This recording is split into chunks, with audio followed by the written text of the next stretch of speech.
काल परभणी जिल्ह्यामध्ये इथं आलो म्हणून सांगू नये 4-5 दिवसाखाली जी घटना झाली बाबासाहेबांच्या पुतळ्याच्या परिसरातील संविधान प्रत ज्या एका जातीवादी समाजकंटकांनी तोडली होती, त्यातून पोलीस प्रशासनाने कोंबीन ऑपरेशन करून एक सोमनाथ सूर्यवंशी असा भीमसैनिक त्याला पोलीस कस्टडीमध्ये त्याचा मृत्यू झालेला आहे।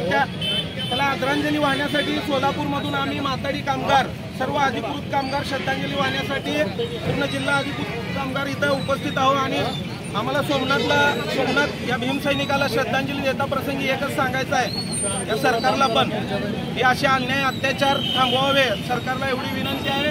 आणि सोमनाथ सूर्यवंशी हा आमच्यासाठी अमर राहील एवढंच आम्ही पत्रकार माध्यमातून सांगतो। जय भीम।